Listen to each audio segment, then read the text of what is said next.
Hi, good evening.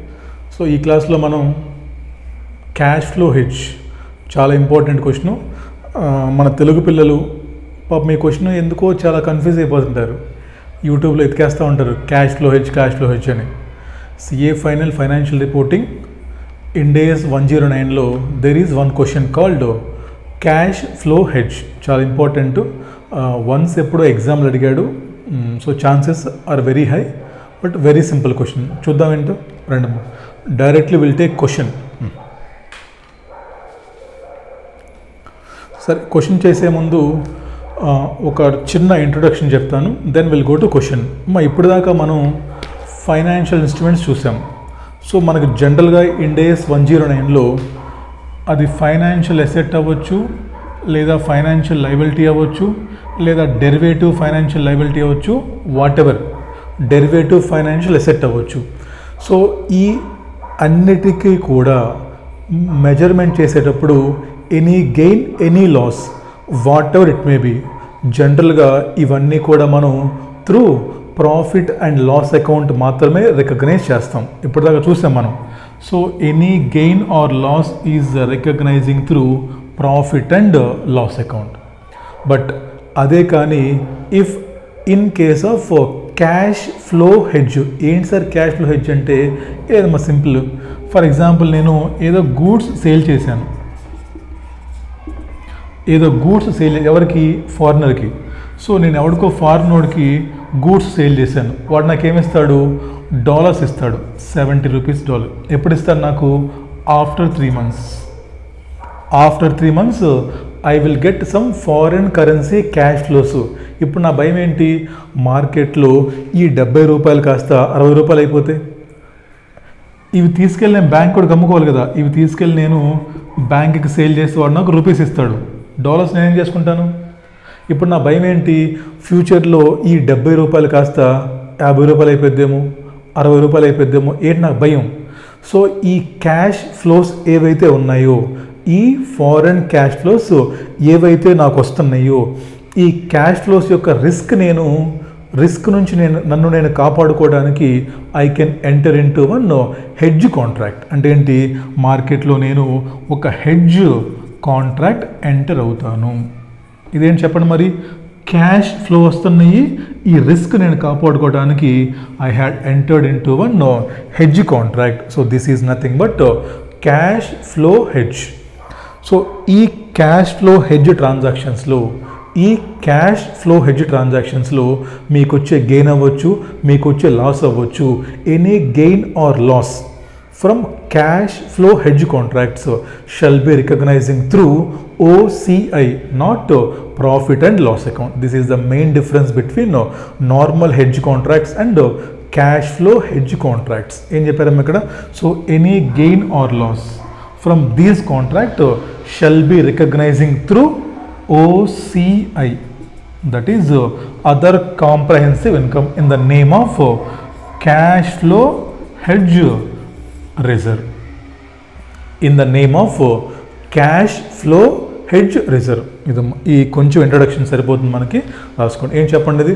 Sir cash flow hedge అంటే మనకి foreign నుంచి వచ్చేటువంటి డాలర్స్ యొక్క క్యాష్ ఫ్లోస్ని రిస్క్ నుంచి మనల్ని మనం కాపాడుకోవడానికి మనం ఎంటర్ అయ్యే కాంట్రాక్ట్ని క్యాష్ ఫ్లో హెడ్జ్ కాంట్రాక్ట్స్ అంటాం.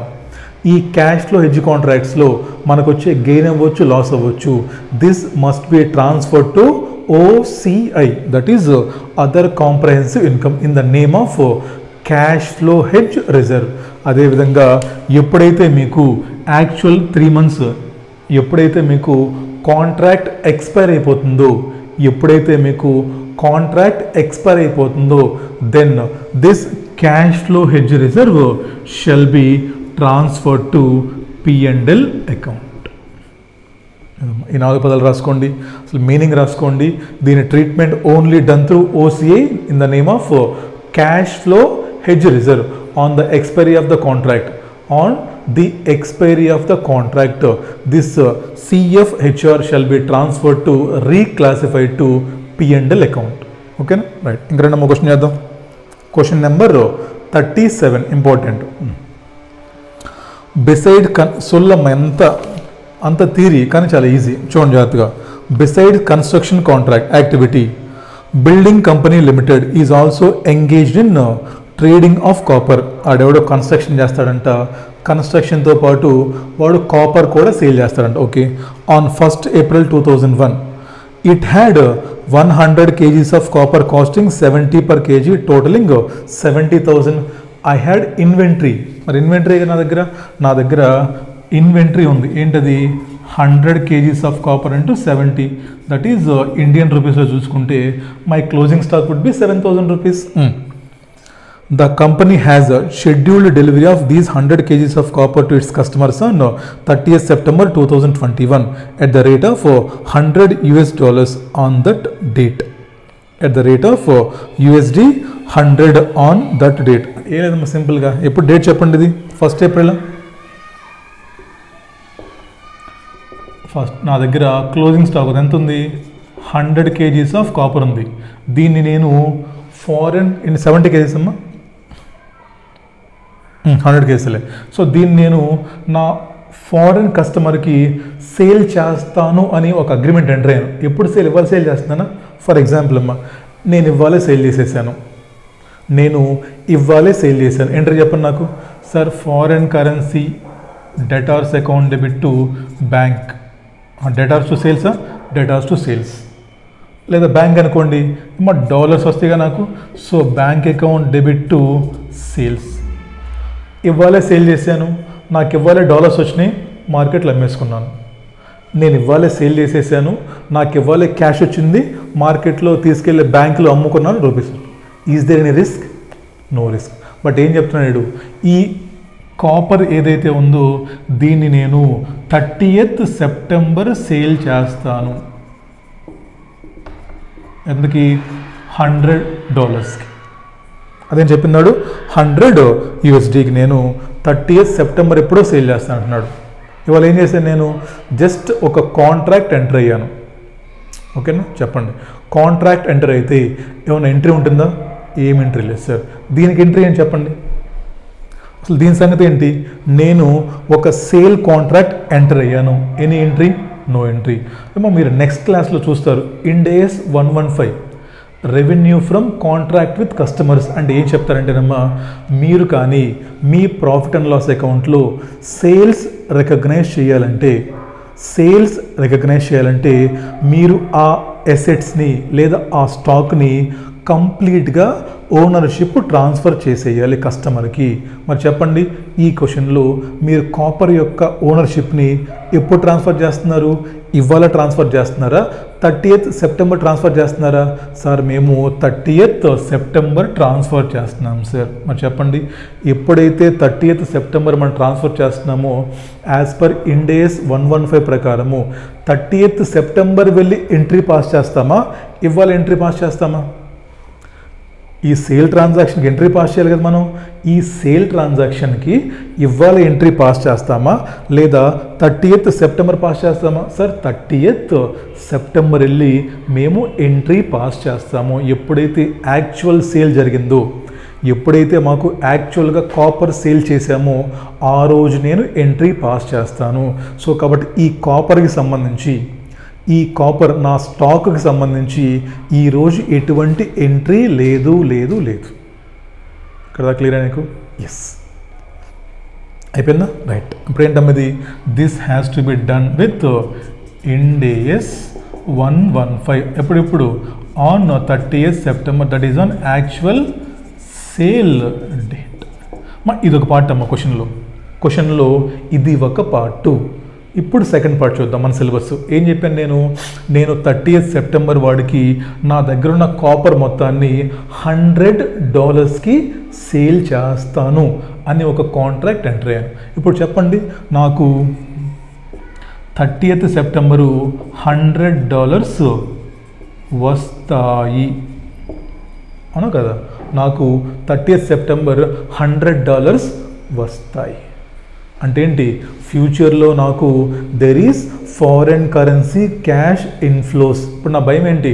అరే 3 months తర్వాత ఈ డాలర్ రేటు మార్కెట్లో తగ్గిపోతుందేమో అని నేను భయపడి ఏడుస్తున్నానమ్మా. 3 months అయ్యాక నాకు $100 వస్తాయి. ఆ రోజు మార్కెట్ మొత్తం పడిపోతే నాకు తక్కువ రూపీస్ వస్తాయి కదా. అందుకని నేను భయపడుతున్నాను ఏమని, అరే నాకు ఫ్యూచర్లో క్యాష్ ఫ్లోస్ వస్తున్నాయిరా. రూపీస్ వస్తే గొడవ ఉందా నాకు? No.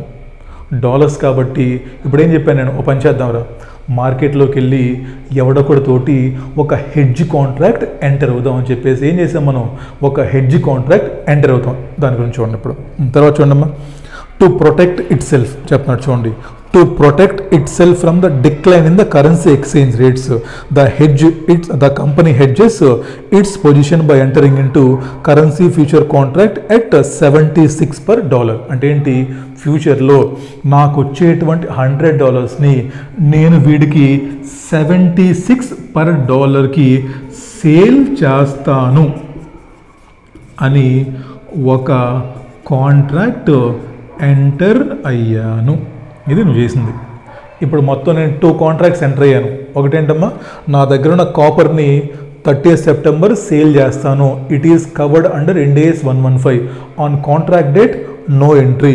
On 30th September debtors to sales రాసుకుంటాము, లేదా bank account debit to sales అని రాసుకుంటాం. Actual sale entry. ఇంకోటి ఏం చేసాం, ఈ $100 నాకు 3 months అయ్యాక వస్తాయి కాబట్టి నాకు మార్కెట్లో రేట్ ఆఫ్ ఎక్స్చేంజ్ పడిపోతే నాకు లాస్ కాబట్టి నేను ఒక cash flow hedge contract enter అయ్యాను. ఎంతకి, 76 రూపీస్కి ఈ డాలర్స్ వాడికి అమ్మేస్తాను. మార్కెట్లో రేటు $100 అవ్వచ్చు, 50 అవ్వచ్చు, నాకు అనవసరం, నేను నీకు 76కి సేల్ చేస్తాను అని ఇంకో కాంట్రాక్ట్ ఎంటర్ అయ్యాను. ఇప్పుడు నేను చెప్పండి, కాంట్రాక్ట్ ఎంటర్ అయితే is there any entry? No entry. అంటే ఏంటమ్మా, 1st September, ఇదేంటి 1st April? 1st April రోజు నేను contract number 1, contract number 2 I had entered into 2 contracts. ఒకటేమో సేల్ కాంట్రాక్టు, ఇంకోటేమో క్యాష్ ఫ్లో హెడ్జ్ కాంట్రాక్ట్. ఈ సేల్ కాంట్రాక్ట్ ఏమో Ind AS 115 డీల్ చేస్తుంది. ఈ క్యాష్ ఫ్లో హెడ్జ్ కాంట్రాక్ట్ ఏమో Ind AS 109 డీల్ చేస్తుంది. ముందు మీకు డిఫరెన్స్ తెలియాలి, అర్థమైందా? Sale contract dealt with Ind AS 115, cash flow hedge contracts dealt with Ind AS 109. Any gain are losses must be dealt with OCI, cash flow hedge reserve. అంటే ఏం చెప్పండి ఇప్పుడు, sir 1st April 2021కి no entry, either for this contract no entry, either for this contract no entry. ఇక్కడ clear అమ్మా, simple question అది. ఇప్పుడు ఏమైంది చెప్పండి. సో ఇక్కడ నేను కాంట్రాక్ట్ ఎంటర్ అయ్యాను. జనరల్లీ నేను కంపెనీ కాబట్టి నేను ప్రతి క్వార్టర్లో ఇంటీరియం ఫైనాన్షియల్ స్టేట్మెంట్స్ ప్రిపేర్ చేస్తాను కాబట్టి ప్రతి క్వార్టర్కి నా దగ్గర ఉన్నటువంటి ఈ డెరివేటివ్స్ ఏదైతే ఉందో, ఈ క్యాష్ ఫ్లో ఏదైతే ఉందో, ఇది జస్ట్ నేను చెక్ చేసుకుంటానమ్మా, వెదర్ నాకు లాసా లాభమా. లాస్ అయితేనేమో ఎసెట్, లాభం అయితేనేమో లాస్ అయితేనేమో లైబిలిటీ, లాభం వస్తే ఎసెట్. సింపుల్. ఇందాక remeasurement at each quarter ending, అదేమ్మా సింపుల్. వెళ్దామా నెక్స్ట్. ఇంకా తర్వాత ఏం చెప్తున్నారమ్మా, ద ఎంటిటీ డిటర్మైన్స్ డాక్యుమెంట్స్ అని சொல்லమ్మా. లాస్ట్ చూడండి, on 30th September 2021 the entity closes out its currency future contract. On the same date it also sells its inventory of copper at $100 when spot rate is 72 rupees. అంటే ఏంటి, మీరు మీ దగ్గర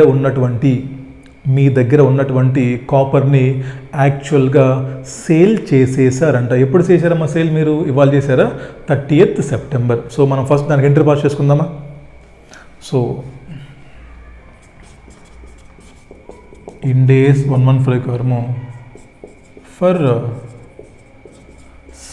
sale of copper entry చెప్పండి నాకు. ఏమో డబ్బులు వస్తే bank అని రాస్తాము, లేదా డెటార్స్ అకౌంట్ డెబిట్ టు ఏంటది మా సేల్స్ అని రాయాలి.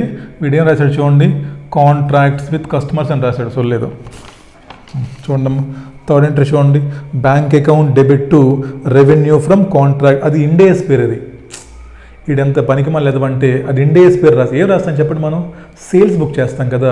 ఈడేం చూడండి, revenue from contract with customer. ఇప్పుడు చాలామంది మహానుభావులు గొప్ప గొప్ప వాళ్ళు ఏం చెప్తారంటే, మీరు ఇదేం బట్టి కూడా రాయాలి, లేదంటే ఎగ్జామ్లో మార్క్ లేరు, అలా ఉండదమ్మా. మీరు సింపుల్గా you can write bank account are trade receivables account debit to sales అని రాసుకోండి, నో ప్రాబ్లం. ఎన్నమ్మా మనం, sir I had 100 kgs sir into $100 into మా 72, సారీ నాకు ఎన్ని వచ్చాయి మొత్తం కలిపి $100 వచ్చాయి. 100 kgs ఆఫ్ కాపర్కి ఐ విల్ గెట్ $100. ఎంత స్పాట్ రేటు 72 కదా. మరి you should recognise revenue at 72 rupees only. 7,200. Sir మరి కాంట్రాక్ట్లోకి ఎంటర్ అయ్యారు కదంటే ఇప్పుడు మీకు డౌట్ రావచ్చు, సార్ మేము ఇప్పుడు 76 రూపీస్కి ఏదో కాంట్రాక్ట్ ఎంటర్ అయ్యాం కదా, అదేం కాంట్రాక్టు? అది క్యాష్ ఫ్లో హెడ్జ్ కాంట్రాక్టు. ఇదేం కాంట్రాక్టు? ఇది సేల్ ఆఫ్ గూడ్స్ కాంట్రాక్టు. ఏం చేస్తాం ఇది? ఆ రోజు ఉన్నటువంటి స్పాట్ రేట్కి సింప్లీ రికగ్నైజ్. మీకు గుర్తుందమ్మా, మీరు AS11 చదువుకుంటే చిన్నప్పుడు ఫారెన్ ఎక్స్చేంజ్ ఉందా? AS11 ఏం చెప్తాం అక్కడ? Transaction must be initially recognising at rate existing on the same rate, spot rate. $100 వచ్చాయి నాకు. ఎంత ఆ రోజు అమ్మితే? చెప్పాడు చూడండి అమ్మా, 72 rupees. So debtors to sales ఎంత రాస్తాం మనం? 7,200. ఇది ఫస్ట్ విడగొట్టండి. ఫస్ట్ ఎగ్జామ్లో కావాలంటే కలిపి రాసుకోండి, బట్ ప్లీజ్ విడగొట్టేసేయండి. ఈ కాంట్రాక్ట్ ఏమో ఇండేస్ 115, దీనికి date of contract no entry. ఇదేంటిది? Bank account debit to sales. ఎంతకి? 72 rupees. Initial recognition at spot rate of exchange. So ఇక్కడితో నాకు ఈ కాంట్రాక్ట్ క్లోజ్ చేసాం. అయిపోయిందా? రైట్. ఇప్పుడు చేద్దాం accounting for cash flow hedge. ఇదేంటిది? Accounting for sale contract. ఇప్పుడు చెప్పండి అమ్మా, cash flow hedge contract accounting చేద్దామా? సింపుల్. దానికి కూడా చెప్పండి, డేట్ ఆఫ్ అగ్రిమెంట్ అది ఎంట్రీ ఉందా? నో. తర్వాత చూడండి ఇంకేం చెప్తున్నారు. పక్క పేస్తప్పుడు నేను చెప్తున్నాడు, డేట్లు చెప్పాడు చూడండి మీకు. ఏదో on 1st April 76, no problem. On 30th June 2001 అమ్మ. ఎప్పుడమ్మా ఇక్కడ? On 30th June. ఇక్కడ ఏది? 1st April, April, May, June, 3 months అమ్మా. ఎక్కడిచ్చాడు? తర్వాత 30th September అంట, 6 months. ఇక్కడ నీకు ఇచ్చాడు. సరే ఇక్కడ చూడండి ఫస్ట్, ఇంకా చూద్దామా? ఆన్ 30th June 2021 ఏం జరిగింది చెప్పండి. సార్ ఆ రోజు మార్కెట్లో స్పాట్ రేట్ వచ్చేసి 74 రూపీస్ అయిపోయింది సార్. ఓ, మార్కెట్లో ఆ రోజు 74 రూపీస్ అంటే ఏంటి? నా దగ్గర కానీ $1 ఉంటే దాన్ని మార్కెట్లో సేల్ చేస్తే I will get 74 rupees. But నా అదృష్టం కొద్దీ నేను కాంట్రాక్ట్ ఎంటర్ అయ్యాను. ఎంతకు ఎంటర్ అయ్యానమ్మా నేను? 76కి ఎంటర్ అయ్యాను. మరి చెప్పు, నేనేమో 76కి సేల్ చేస్తాను, బట్ మార్కెట్లో ఎంత ఉంది? 74 ఉంది. అంటే ఏంటి? ఇట్ ఈజ్ మై ఫేవరబులే కదా నాకు. If I don't entered in to contract I could sell it 74 only. Because of the contract నేను 76కి అమ్ముకుంటాను. అంటే ఏంటి? నాకు ఎంత గెయిన్? $2 గెయిన్ సార్ నాకు. అవునా కదా చెప్పండి. నేను కానీ ఈ కాంట్రాక్ట్ ఎంటర్ అవ్వకపోతే 74కి అమ్మాలి. నేను ముందే కాంట్రాక్ట్ ఎంటర్ అయ్యాను కాబట్టి ఐ కెన్ సెల్ ఇట్ 76. మరి ఈ ఫ్యూచర్ కాంట్రాక్ట్ నేను ఎంటర్ అవ్వటం వల్ల, ఈ క్యాష్ ఫ్లో హెడ్జ్ కాంట్రాక్ట్ నేను ఎంటర్ అవ్వటం వల్ల నాకు ఎంత గెయిన్ వచ్చింది sir? I'm getting $2 gain sir. కనుక్కుందాం నెక్స్ట్ క్యాలిక్యులేషన్ ఆఫ్ గెయిన్. అర్థమవుతున్న పాయింట్? నేను 76కి ఎంటర్ అవ్వకపోయి ఉంటే నేను ఇప్పుడు 74కి అమ్ముకోవాలి, అంతే కదా, నాకు గెయిన్ కదా ఇప్పుడు. కనుక్కున్నాము calculation of gain on cash flow hedge on ఎప్పుడు? అది 30th June. And contract rate 76, spot rate 74, gain per $2, total gain $100 into 2, that is equal to 200 rupees. Entry financial asset మీకు అది. So financial asset account debit to, మామూలుగా అయితే ఏం రాస్తాం మనం? P&L account రాసేవాళ్ళం. But ఇక్కడ ఏం చెప్పాను మీకు నేను? Financial asset account debit to OCI, that is cash flow hedge reserve. Entry pass చేయండి అమ్మా. ఎప్పుడు ఎంట్రీ సార్? 30th June వచ్చేసి ఫైనాన్షియల్ అసెట్. వాడు ఏం రాస్తాడు ఇక్కడ? ఫ్యూచర్ కాంట్రాక్ట్ అని రాశాడమ్మాడు. టు OCI బ్రాకెట్లు ఏంటి? Cash flow hedge reserve. ఎంత? 200. ఇప్పుడు చాలామంది సార్ సార్ సార్ మీరు తప్పు చేశారు సార్ అనుకుంటారు. కంగారు పడకండి, తప్పేం చేయలేదు, నేను చెప్తాను. ప్లీజ్ డోంట్ గెట్ ఎగ్జైటెడ్, చెప్తాను. ఇప్పుడు చూడండి అమ్మా, క్వశ్చన్లోకి రండి ఒకసారి. టేబుల్ పైన assume exchange rates as follows, yield of 6% per annum. So క్వశ్చన్లో మనకి ఫస్ట్ టైం డిస్కౌంట్ రేట్ ఇచ్చాడు. Previously also there is one question, same question. ఆ క్వశ్చన్లో మీకు ఈ డిస్కౌంట్ రేట్ లేదు. సో ఈ డిస్కౌంట్ రేట్ లేనప్పుడు this is the correct answer. 76కి అమ్ముకోవచ్చు. కాంట్రాక్ట్లో ఎంటర్ అవ్వకపోయి ఉంటే 74కి అమ్మేవాడిని. $2 నాకు గెయిన్, టోటల్గా 200 rupees. This is my favourable కాబట్టి my financial asset through OCI. But వాడేం చేశాడమ్మా క్వశ్చన్లో ట్విస్ట్, పిల్లల్ని భయపెట్టడానికి దెర్ ఈజ్ డిస్కౌంట్ రేట్ అని చెప్పేసి ఒకటి ఇచ్చాడు. అంటే ఏం చేయాలి ఇప్పుడు మనం, ఈ ప్రజెంట్ వాల్యూ సారీ ఈ గెయిన్ ఎప్పుడు వస్తుంది చెప్పండి నాకు, 3 months అయిన తర్వాతనా. సో 3 months అయ్యాక కాబట్టి దీని సింపుల్ అమ్మా, 6% per annum డిస్కౌంట్ రేట్ ఇచ్చాడు కాబట్టి దాంతో డిస్కౌంట్ చేసుకోండి అంతే. 6% per annum. ఇది 3 months. 3 months రేట్ చెప్పండి ఎంత నాకు సార్. 6/4 sir, simple 1.5%. దీన్ని డిస్కౌంట్ చేయడం దీంతో వచ్చుగా డిస్కౌంట్ చేసుకోవటం ఎలా వస్తుంది 1.5%? ఇదే కదమ్మా.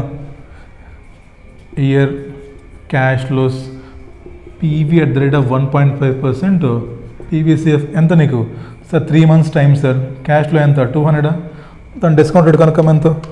1/1.015 సార్, 0.985 ఇంటూ 200 197 రూపీస్. ఏం చేసాం సింపుల్, ఇదిగోండి క్యాష్ ఫ్లోస్ని 3 months డిస్కౌంట్ రేట్ వాడి డిస్కౌంట్ చేసాం. అండ్ ఆన్సర్ ఎంత? ఇప్పుడు ఏం చేద్దాం ఇక్కడ సార్ ఇది 197 సార్, 200 కాదు. ఇప్పుడు మీరు 197 బట్టి కొట్టలేరు అనుకోండి, నెక్స్ట్ టైం ఎగ్జామ్లో చూడండి డిస్కౌంట్ రేట్ ఉందా లేదా క్వశ్చన్లో. ఇఫ్ క్వశ్చన్లో డిస్కౌంట్ రేట్ లేకపోతే you can take 200 rupees directly. అందుకు నేను ముందు అలా చెప్పాను మీకు. అయిపోయిందా? నెక్స్ట్ ఎప్పుడమ్మా డేటు? 30th September 2021. వెళ్ళిపోండి. Next calculation of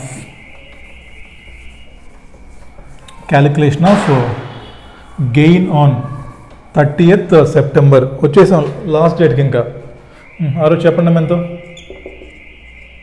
sorry, contract rate ఎంత? 76. ఎంత ఉంది ఆ రోజు? Spot rate 71. ఎంత total gain? 5.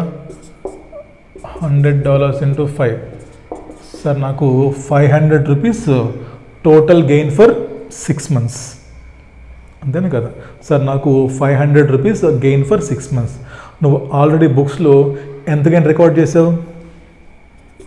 Minus gain recognise 197. ఇంకెంతమ్మా? 500 minus 197 sir, 303 rupees gain to be recognise. Same entry again. Financial asset account debit to OCI 303. Simple. Entry చెప్పండి, net entry. ఇప్పుడు నాకు ఏముంది ఇక్కడ sir? Financial asset account debit 500 to OCI 5. Sir మరి ఇక్కడ discount చేయలేదంటే ఇంకెందుకు డిస్కౌంట్? ఎండింగ్కి వచ్చాను, క్లోజ్ అయిపోయింది కదా. This entry where passing on 30th September అమ్మ. సో కాబట్టి నో ప్రాబ్లం. మరి ఈ ఎంట్రీ ఎందుకు? ఎందుకంటే ఈ ఎంట్రీ ఎక్కడ పాస్ చేసాము? 30th June. బట్ సెటిల్మెంట్ ఎప్పుడు వస్తుంది నాకు? 30th September. 3 months గ్యాప్ ఉంది కదా, ఆ 3 months ముందు తీసుకొచ్చాను దీన్ని. అయిపోయిందా? చూడండి, చాలా సింపుల్ అమ్మ క్వశ్చన్. ఇక్కడ ఏం చేసాను చెప్పండి? 74కి యాక్చువల్ రేట్, బట్ నాకు రైట్ ఉంది 76కి. 2 రూపీస్ గెయిన్, $200. బట్ డిస్కౌంట్ ఇచ్చారు క్వశ్చన్లో. సో 3 monthsకి డిస్కౌంట్ చేసుకుదిగోండి. అయిపోయిందా? నెక్స్ట్ 6 monthsకి వచ్చేయండి. 76 ఐ హ్యాడ్ రైట్, బట్ ఈరోజు మార్కెట్లో ఎంత ఉంది? 71. నాకు 500 రూపీస్ గెయిన్. నేను గెలిచాను బెట్లో, బట్ 197 ప్రీవియస్లీ రికగ్నైజ్ చేశాను కాబట్టి దిస్ ఈజ్ నెట్ ఎంట్రీ. అయిపోయిందా? మరి ఇప్పుడు ఈ ఎంట్రీ క్లోజ్ చేయాలి. నేను ఈ ఎంట్రీ క్లోజ్ చేయాలి. ఏం చెప్పాను మీకు నేను? OCI shall be reclassified to P and L. రాయండమ్మా, దీన్ని రీక్లాసిఫై చేసేయండి. OCI account debit to P and L account 500. ఇది క్లోజ్ అయిపోయింది. దీని ఏం చేస్తాం? బెట్ గెలిచాం మనం, మనకు డబ్బులు ఇస్తాడు. మనం cash flow hedge contract enter అయ్యామా? కాంట్రాక్ట్లో గెలిచాం మనం, మరి డబ్బులు వస్తాయిగా నాకు బెట్లు. బ్యాంక్ అకౌంట్ డెబిట్, దాన్ని క్లోజ్ చేసినమ్మా. To financial asset account. దీనికి ఈడేదో పెద్ద ఇదిగో చూడండి, ఈడ బుక్లో ఏదో రాశాడమ్మ. ఇక్కడ ఈ టేబుల్ ఏంటో ఈడ బాగుంది, కొట్టేసేయండి మీ అన్నయ్య ప్లీజ్. ఇది స్ట్రైక్ ఆఫ్ చేసేయండి. You will get full marks. If you follow this no problem, you will get full marks. నమ్మకుంటే చేయండి, లేదా బట్టి టేబుల్ కూడా బట్టి కొట్టండి, మీ కర్మ. సో బేసిక్గా ఈ క్వశ్చన్లో 2 పార్ట్స్. ఒకటేమో ఇండేస్ 115 కాంట్రాక్ట్, ఒకటేమో Ind AS 109 contract. 115 closing with debtors to sales at spot rate on 30th September. క్యాష్లో ఏం చేసాం, date of contract no entry. తర్వాత చెక్ చేసుకోండి నాకు గెయిన్ ఉందా అసెట్. బట్ ఇక్కడ ఏం డిస్కౌంట్ రేట్ ఇచ్చాడు కాబట్టి 3 months డిస్కౌంట్ చేసాం. నెక్స్ట్ 6 months లాస్ట్లో OCA transfer to P&L account. నేను బెట్ గెలిచాను కదా, నేను 76 బెట్టేసాను, 71 గెలిచాను నేను. నాకు 5 rupees గెయిన్ కాబట్టి you will receive bank account debit to cash flow hedge contract. మరి this is all about cash flow hedge. ఎంత ఈజీగా చూడండి క్వశ్చన్. ఇదే క్వశ్చన్ మీరు వినండి ఎవరిదైనా నార్త్ ఇండియన్ ఫ్యాకల్టీ హిందీ ఇంగ్లీష్లో పిచ్చెక్కిపోద్ది మీకు. సో తెలుగు అనేది ఎప్పుడైనా సరే mother tongue is best for learning subject. నా క్లాస్లో కొంటారని నేను అడగను, బట్ చెప్తున్నాను, త్వరగా పాస్ అవ్వాలంటే please learn subject in Telugu. ఇంత సింప్లిఫైగా మీకు ఇంగ్లీష్ హిందీ రాదు. Clear right. ఏమో లాస్ట్ కాన్సెప్ట్ పెండింగ్ ఉంది మనకి ఇంకా, ఎంబెడెడ్ డెరివేటివ్స్. ఇది కూడా May 24లో ఎగ్జామ్ క్వశ్చన్ ఇచ్చాడు. అది కూడా మనం నెక్స్ట్ క్లాస్లో సాల్వ్ చేస్తే మనకి ఇక్కడతోటి ఫైనాన్షియల్ ఇన్స్ట్రుమెంట్స్ ఓవర్. 15 marks.